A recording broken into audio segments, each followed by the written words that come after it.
Deuxième tragédie hollywoodienne, les décès de Christopher et Dana Reeve. En 1978, à peine 26 ans, Christopher Reeve est le maître du monde à l'écran et à la ville. Il est le héros du film Superman. Christopher Reeve était l'archétype même du super-héros américain tel qu'on voulait le voir à l'écran. Mais en plus d'être un super-héros, Christopher Reeve est aussi un cavalier d'exception. Ce n'était pas un hobby qu'il pratiquait quelques heures par mois. Il passait de 4 à 6 heures par jour à monter ses chevaux. C'était une réelle passion. En 1987, Reeve rencontre sa vraie Lois Lane, Dana Morosini. Ils se marient en 1992, quelques mois avant la naissance de leur fils Will. Christopher et Dana formaient le couple parfait. Ça a été le coup de foudre. Puis ils se sont vus pendant quelques années avant de se marier, entourés de 45 amis et membres de la famille. Après le mariage, Reeve poursuit sa carrière d'acteur et sa passion pour l'équitation. En 1995, lors d'un concours hippique, Christopher aborde un obstacle, mais son cheval s'arrête net. Il est passé par-dessus l'encolure de son cheval lorsque celui-ci a refusé de sauter et a atterri sur la tête, ce qui a écrasé les 2 premières vertèbres cervicales. Il s'est rompu la nuque et s'est retrouvé entièrement paralysé. 5 jours après la chute presque fatale, l'acteur a 50% de chances de survivre. Il avait d'abord pensé en finir. Il en avait parlé à sa femme. Au lieu de quoi, il a décidé de créer un centre de soutien aux paralytiques. Christopher Reeve ne s'est pas laissé mourir une fois qu'il s'est retrouvé paralysé. On a du mal à imaginer ce que ça peut représenter. Comment ne pas vouloir mourir? Grâce à l'amour et au soutien de son épouse et de ses nombreux fans, Christopher fait le vœu de réapprendre à marcher. Suite à l'accident, j'ignorais ce que j'allais devenir. Mais même assis, j'ai l'impression d'être retombé sur mes pieds. Chris et Dana se font les porte-paroles des victimes de paralysie dans le monde entier. Il est devenu le visage du changement et de la recherche que l'on attendait pour les blessures de la moelle épinière. Il voulait que tout le monde réfléchisse sérieusement aux possibilités de recherche liées aux cellules souches. Chris et moi-même sommes d'avis que si nous pouvons tirer quelque chose de bien de la situation et aider les autres grâce à notre tragédie, alors ça en vaudra la peine.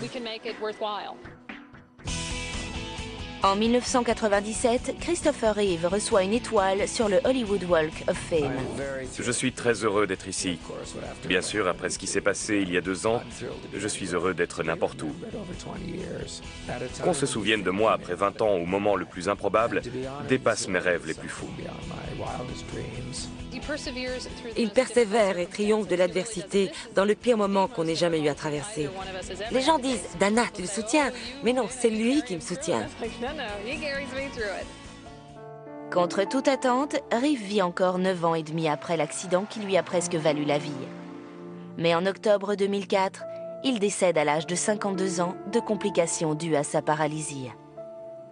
Christopher Reeve est mort d'une infection aiguë provoquée par quelque chose d'assez banal, une escarre. Les escarres sont très fréquentes chez les paralytiques. Ils ne ressentent aucune douleur quand un microbe se propage. Cela peut ensuite mener à une infection et à la mort. Après le décès de Christopher Reeve, Dana fait le serment de perpétuer sa mémoire.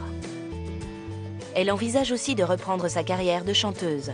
En juin 2005, elle fait une tournée de 2 soirées dans un cabaret de New York. Mais une toux persistante mène à une sombre découverte. On lui a fait un CAT scan et on a décelé une énorme masse dans un des poumons. C'était bien sûr une tumeur. Bien qu'elle n'ait jamais fumé, Dana souffre d'un cancer avancé du poumon. La tumeur ne peut être opérée. Dana commence des séances de chimio et de radiothérapie. La chimiothérapie est l'un des traitements les plus pénibles pour l'organisme. Elle est délibérément toxique pour le corps, puisqu'elle vise à anéantir les cellules malades. C'est absolument épuisant. Lorsqu'un tabloïd menace de révéler le combat intime de Dana Reeve, elle décide de s'exprimer. Cette femme, incroyablement discrète quant à sa vie privée, a dû annoncer au public « J'ai 44 ans, je n'ai jamais fumé comme personne dans ma famille, mais j'ai un cancer avancé du poumon. »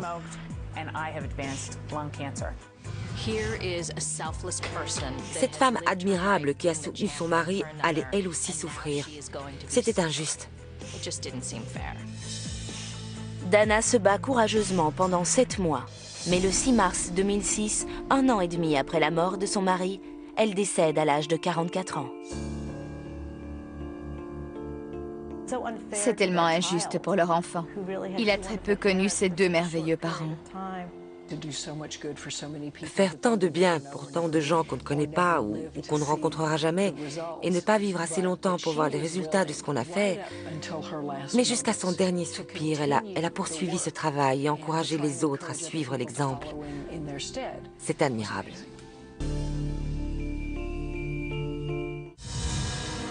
Son physique ténébreux lui a valu le surnom de Hit Boy d'Hollywood. Ses choix cinématographiques audacieux lui ont valu les éloges de la critique. Mais sa mort à 28 ans fait de Heath Ledger notre tragédie la plus marquante d'Hollywood. En 2005, après ses rôles dans Chevalier et The Patriot, Heath Ledger, 25 ans, devient l'un des acteurs les plus prisés d'Hollywood.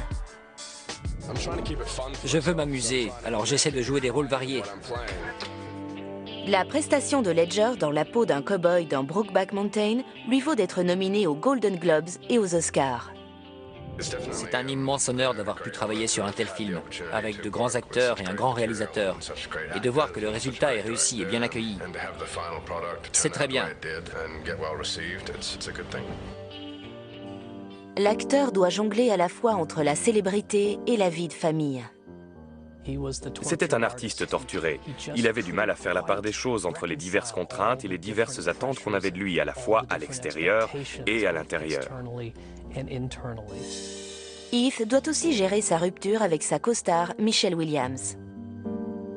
Heath et Michelle ont eu leur fille Mathilda en octobre 2005. Peu après, ils ont eu des problèmes de couple. Ils s'étaient fiancés mais pas mariés. Il a fini par quitter leur maison de Brooklyn pour emménager dans un appart de Manhattan. Il ne voyait plus Michelle. Début 2008, tout Hollywood parle déjà de la performance magistrale de l'acteur dans Batman le Chevalier Noir, dont la sortie est prévue à l'été. Mais certains craignent que le rôle du Joker ait un impact sur le mental de Heath. Des gens qui travaillaient avec lui sur le plateau ont dit qu'il était d'humeur charmante, qu'il souriait et parlait de sa fille. D'autres ont affirmé que le rôle du Joker a eu un énorme impact sur lui. Durant le tournage de Batman, Heath a lui-même confié au New York Times qu'il prenait des somnifères pour dormir. Il dormait à peine 2 heures par nuit.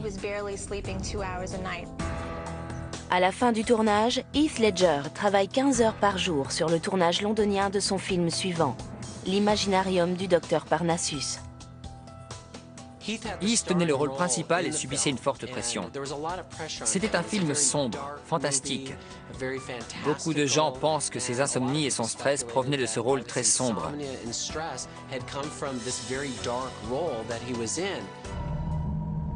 L'après-midi du 22 janvier 2008, le corps sans vie de Heath Ledger est retrouvé dans son appartement new-yorkais. Une fin tragique. Heath Ledger, 28 ans, vient de mourir. Les rapports indiquent que Heath est retrouvé nu au lit. Dès le début, on a parlé de consommation de drogue. Puis les détails ont commencé à arriver, certains vérifiables, d'autres cachés par la police.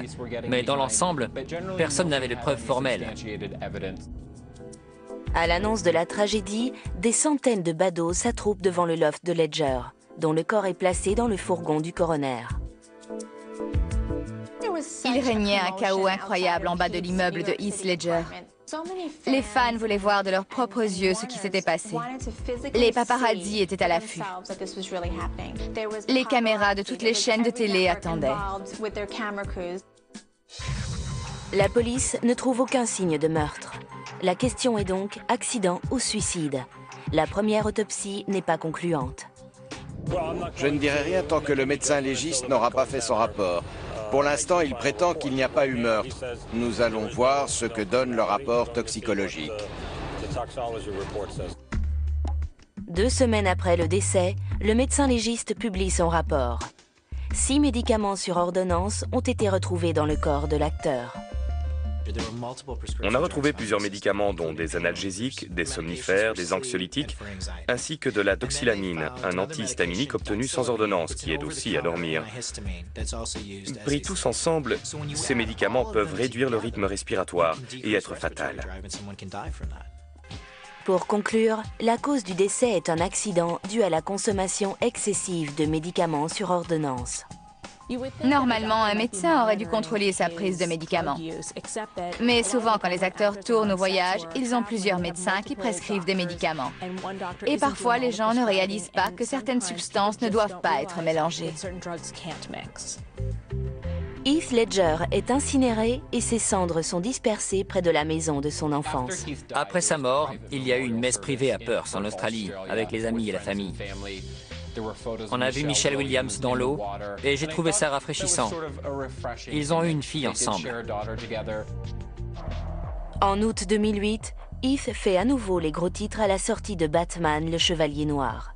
Le thriller à gros budget cartonne au box-office. Le dernier film de Heath Ledger étant toujours en production, Johnny Depp, Jude Law et Colin Farrell se proposent pour terminer le tournage. Aucun des 3 acteurs n'a accepté d'argent pour ce film. Ils ont préféré le donner à Matilda. Hollywood a perdu un admirable acteur bien avant l'heure. Il avait tout pour lui.